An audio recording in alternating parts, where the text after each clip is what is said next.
Vous dites, le plus beau compliment que vous puissiez faire à une femme, c'est « je suis aussi bien avec toi que si j'étais tout seul ». Oui. Ça, c'est vraiment le meilleur truc que vous pouvez dire à une fille. Ça. Presque aussi bien. Ouais, presque aussi bien que toi.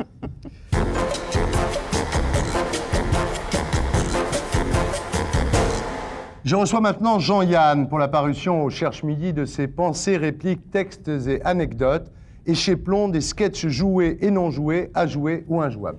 Bonsoir. Bonsoir. Alors Jean-Yann, vous dites que quand tout le monde me jette des fleurs comme ça, c'est mauvais signe, je me méfie. Quand l'unanimité m'éreinte, je me frotte les mains. C'est-à-dire qu'en ce moment, vous êtes plutôt dans une période, effectivement, où tout le monde vous court après, vous adore, veut vous avoir dans ses émissions de télévision, dans ses... C'est-à-dire que je me méfie un peu parce que je commence à prendre de la bouteille et tout ça, ça fait un petit peu dernier hommage. Hein. Ouais. Je me dis que pourvu qu'on ne me téléphone pas pour avoir un César pour l'ensemble de mon œuvre. César d'honneur. Voilà, le César d'honneur, c'est sûr qu'on est cuit l'année d'après. Donc, ouais. Vous dites dans votre bouquin, là, justement, au Cherche Midi, actuellement, je suis tête d'affiche au cinéma, tout le monde se préoccupe de savoir si j'ai faim ou froid. Dans quelques temps, si ça se trouve, personne ne voudra me donner un ticket de métro. Oui. Moi, je vous rassure, vous l'avez écrit il y a longtemps. Je l'ai écrit il y a longtemps. Ça fait partie des pensées d'avant, oui. C'est des trucs qui ont été pris sur tout l'ensemble des conneries que j'ai pu dire pendant des années. Et il y en a des bonnes. Et il y en a des bonnes. Ah si, il y en a des bonnes, on va en parler. Mais enfin, je veux dire, à l'époque, c'est vrai, à une certaine époque, j'étais considéré comme le petit génie parce que j'avais eu des prix, des machins, des récompenses, qu'on avait fait beaucoup de sous avec le cinéma. Et je me disais, si ça se trouve, personne ne me donnera un ticket de métro. Et c'est pas allé jusqu'au ticket de métro. Il y a eu un moment où... Oui, hein, bien sûr. Il y a eu un moment, comme pour tout le monde. Alors, vous dites, page 33, il y a une définition de vous qui est « Je ne suis qu'un obscur anard un peu pourri ». Alors, on va parler de vous, on va parler de votre vie, et puis au fur et à mesure de notre conversation, on retrouvera certaines de ces pensées, de ces répliques, anecdotes et autres textes. Alors, vous appelez Jean Gouillet, vous êtes né en 1933, au Lilas. C'était un bled, les Lilas? Parce qu'on dit toujours les Lilas. C'est un quartier? Non, les Lilas, c'était avant une petite bourgade assez mignonne avec des lilas, avec des bois. C'était au-dessus de Nogent et il y avait au Lilas beaucoup de petites maisons, de petits pavillons. Et maintenant, comme partout, c'est devenu une espèce de... Et des bricoramas plutôt maintenant au Lilas. Oui, c'est ça. Il y a plein de grands ensembles, de machins comme partout. Alors, on va pas commencer à... Non, on va pas pleurer là-dessus. Alors, votre père était ébéniste, lithographe ensuite, déçu du Front populaire. C'est peut-être ça qui vous a donné d'ailleurs cette... Vous dites que vous êtes lucide, c'est pour ça que vous êtes optimiste, parce qu'en fait, quand on est lucide, on s'aperçoit qu'il n'y a rien de grave. Oui, pas déçu du Front populaire. Je veux dire que ça, j'avais fait, c'est pareil, une espèce de préface. Enfin, on m'a demandé de faire une bibliographie pour une sortie de film et j'ai fait la bibliographie par moi-même. Donc, par conséquent, j'ai dit effectivement que je suis né en 1933, qui est très probablement une des années les pires, parce que on s'est tout farci quand on est né en 1933. Oui, c'est vrai. On avait 6 ans en 1939. On avait 6 ans en 1939 et après... pour ce qui concerne les études, par exemple, moi, tous les ans, j'avais un examen parce que je me suis tapé le diplôme d'études primaires préparatoires en 2 parties, donc 6 et 5, après le certificat d'études en 2 parties, après le brevet élémentaire, tout était en 2 parties. Et après, en plus, on est parti au service militaire, on a été maintenu. 28 mois en plus. On a fait 28 mois. 28 mois, à l'époque. Alors, je passe sur votre vie avant la célébrité, disons... Turgot, lycée Turgot, Chaptal, l'école de journalisme. Vous êtes viré de l'école de journalisme? Non, de la rue d'Anguien? Non, rue d'Anguien, non, j'ai pas été viré. Il y avait Julien Besançon. Corrige, vous me direz. non, il y avait Julien Besançon, il y avait Bouvard. Il y a Bouvard avec vous. On était pas mal, mais simplement, on est parti. Je crois qu'on a tous fait pareil. Je sais pas, il faudrait que je demande un jour à Philippe. Je le vois tous les jours, mais je n'ai jamais demandé. Moi, je suis parti à partir du moment où on a commencé à faire des techniques de l'imprimerie. Ça, je m'en foutais comme de l'an 40, parce que je voulais être journaliste et je voulais pas être imprimeur. Savoir comment c'est fait. Voilà. Donc, il y avait des cours à l'école Estienne, machin, ça me gonflait. Alors, après ça, donc, vous commencez au cabaret. Alors, votre premier partenaire, j'ai retrouvé ça en préparant votre interview, s'appelait Bob Dupac. Vous l'aviez rencontré à Saint-Germain. Oui. Et vous avez été auditionné par Jacques Canetti, dont on parle au moins une fois par semaine dans cette émission, ce qui me fait plaisir. Et vous avez commencé aux Trois Baudets, c'était avec lui, c'était avec Bob Dupac. Non, je sais pas. Au début, Bob Dupac revenait d'Indochine, où il s'était occupé du théâtre aux armées. Je l'ai rencontré à Saint-Germain-des-Prés, et il cherchait des gens pour écrire des sketchs. Alors j'ai dit, bon, j'ai écrit des sketchs, et après, il cherchait des gens pour les jouer.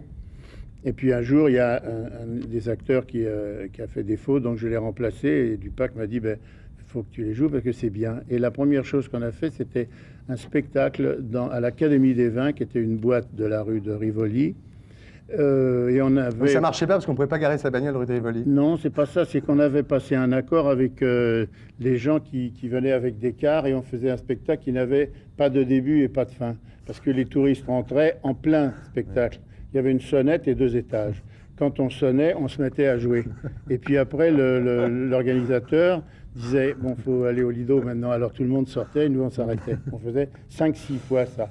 Et après, j'ai fait Sartre. Il y a eu toute cette époque, effectivement, du cabaret. Vous avez écriviez des chansons, d'ailleurs, parallèlement, Philippe Clay, Lynn Renaud, puis il y a eu, effectivement, vous êtes monté sur scène, à l'Amiral, à la Fontaine des 4 Saisons, Galerie 55, etc. Et c'est là que vous avez connu De Vos, Roger Pierre et Jean-Marc Thibault. Enfin, il y avait quelque chose qui se passait à cette époque-là au cabaret. Il y avait Poiré et Serrault, il y avait plein de gens comme ça. C'était une effervescence, disons.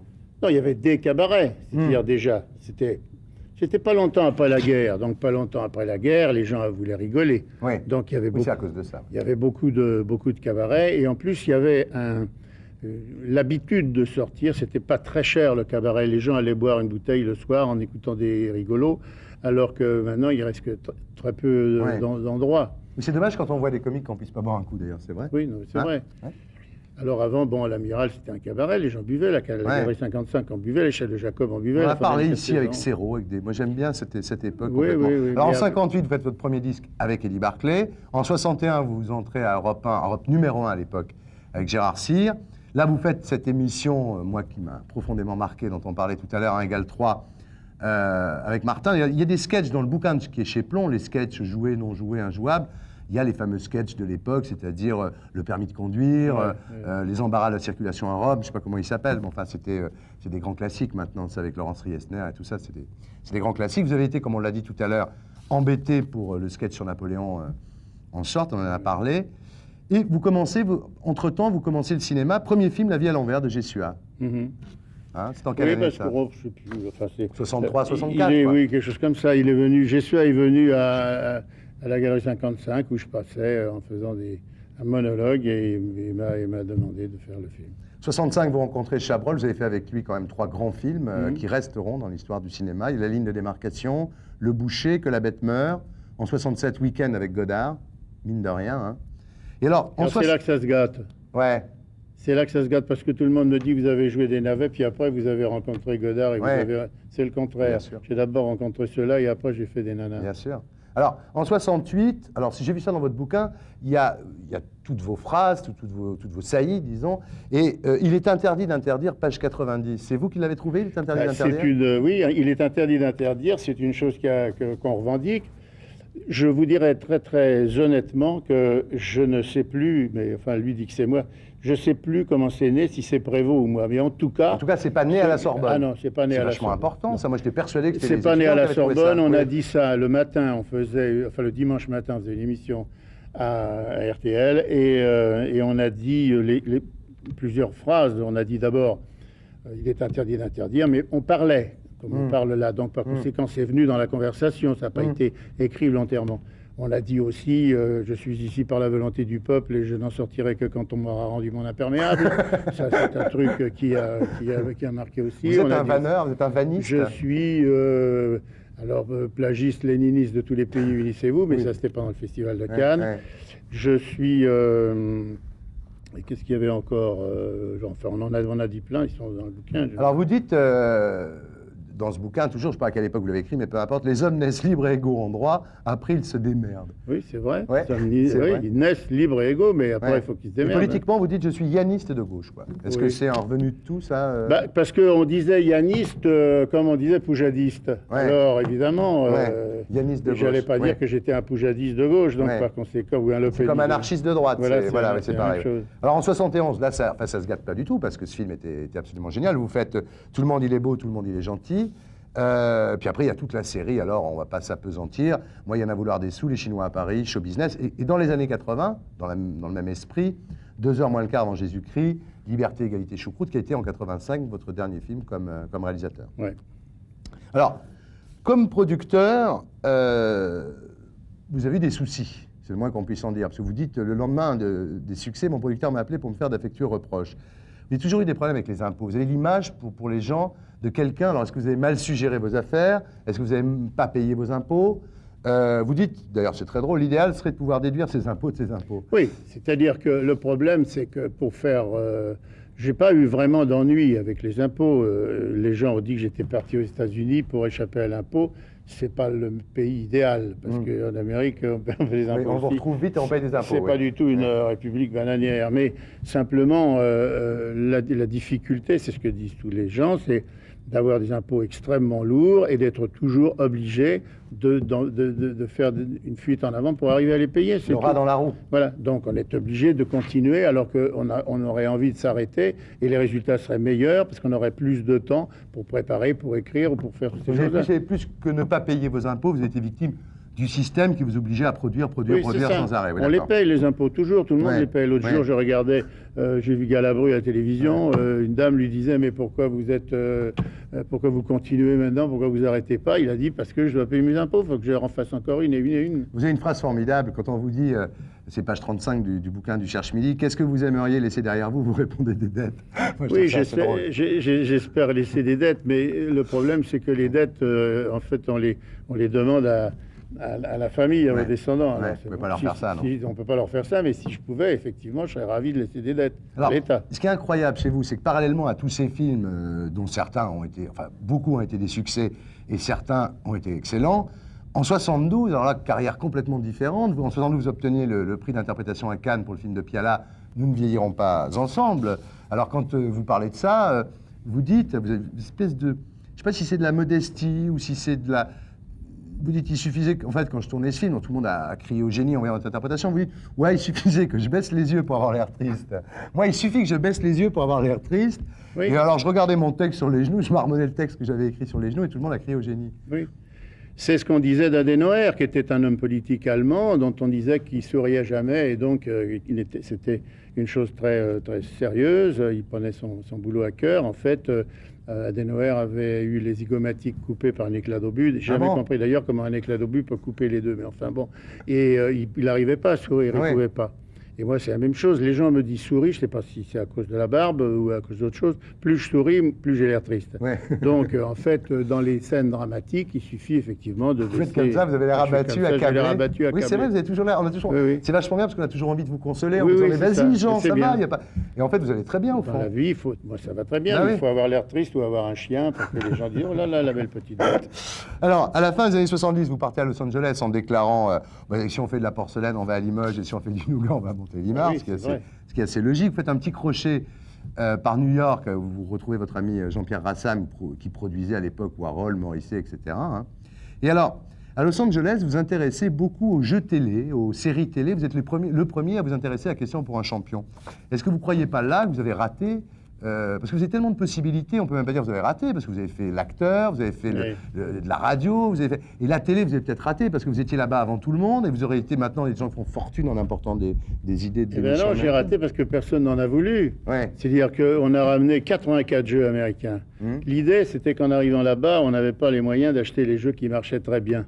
Donc j'avais dit, je voudrais savoir quels sont les jeux américains et quelles sont les émissions qui ont été faites depuis 48 jusqu'à 60.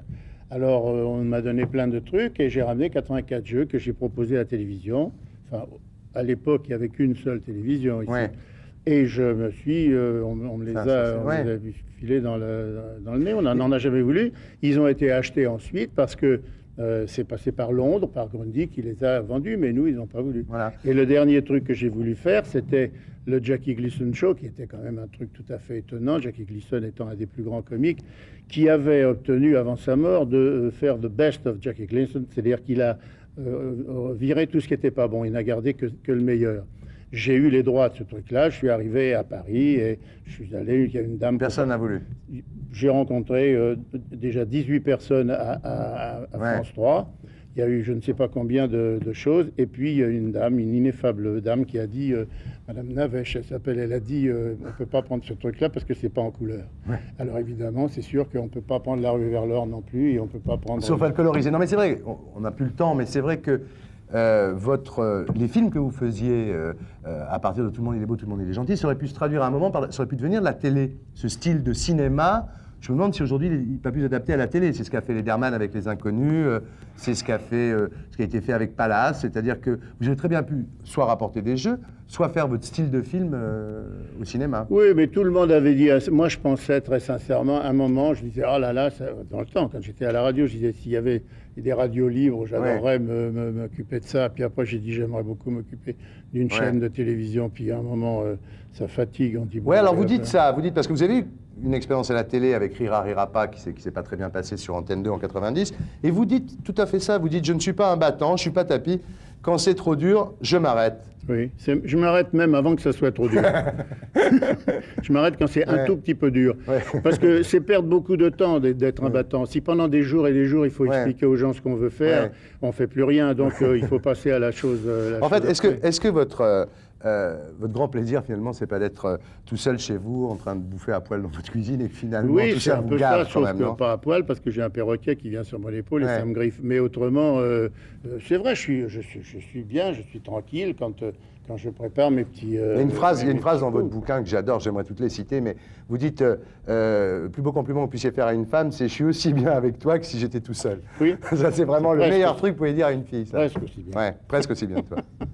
Bien, ben je vous remercie beaucoup. Vous voyez, ça va vite, un quart d'heure. J'aurais aimé vous garder plus parce que non, mais on ne voit pas souvent. Oui.